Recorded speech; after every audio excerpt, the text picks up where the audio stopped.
Greetings, my fellow comrades in humanity.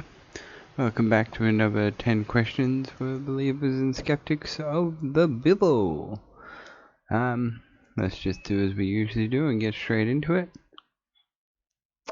Question 1. Deuteronomy 2:24-25. Wasn't the people who saw this encroaching army quoted in saying, "Look at how many there are. Their numbers will surely overwhelm us"? So, literally, he's said that he knows he's doomed. The numbers are going to win it for him. Nothing really he can do. Wouldn't you just run? I know I would. Or at least try to reason with them. At least as we know from his story, besides trying to curse them straight away. I don't know, I guess I'm thinking of barbaric people in barbaric times. But it's worth a thought, especially if they're being led by the same God. Question 2, Deuteronomy 2:30. It actually said nothing in Numbers about God doing anything to Sihon, and tactically speaking, the man seemed to have made a really bad decision to attack a much larger force. But this wouldn't be uncommon for that time of our history. But why lie? Why the lie there? Why the deception in the Bible? Well, Moses' deception, I guess, in his retelling of the story. Question 3. Deuteronomy 2:32-35. Is he leaving out the virgins were a part of the plunder on purpose? Or is that just so commonplace that he can do that? In those times. Either way, Moses is rewriting his own recent history.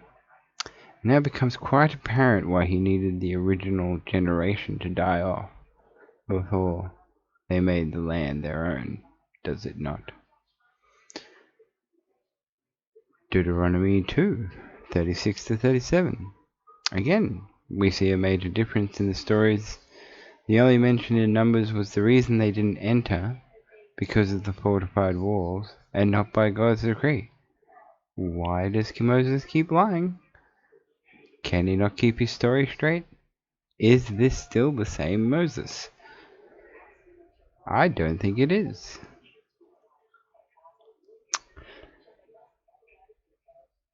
Question 5. Deuteronomy 3:3-7.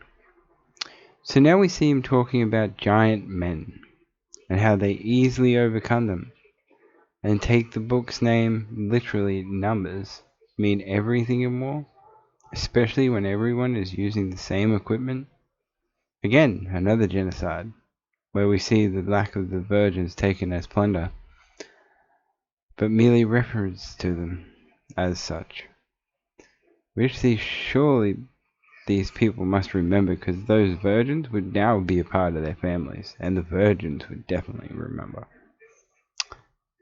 Question 6. Deuteronomy 3:11. Now we see a definite mention of a giant of a man, which would definitely be an indication of a different version of Homo sapiens, maybe even the Neanderthals.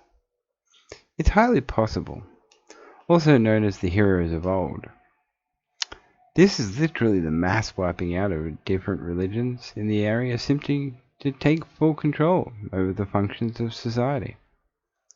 And with Moses now losing his power or dying, or whichever way you want to look at it, he needs to set down these ground rules with what seems like a bunch of lies. Question 7. Deuteronomy 3:21-29.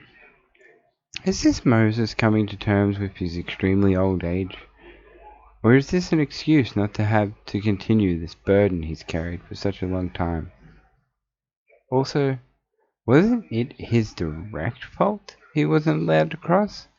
Now it's their fault? I feel Moses might be suffering some form of dementia here, which would explain a lot, wouldn't it? Either that, or again, it's not Moses, it's a different Moses. Moses may have died off and they replaced him. How was one to tell? It's just a face with a beard. You got enough of a beard, you can cover up that face. Question 8. Deuteronomy 4, 1-8. So is Moses restating the commandments?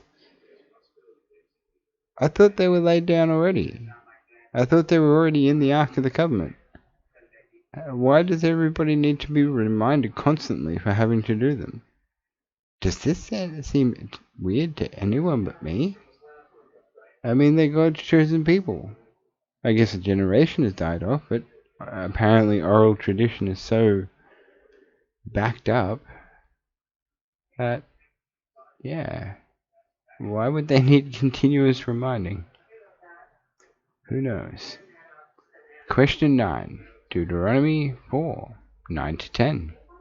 But wait, none of these people except one was ever present for all this.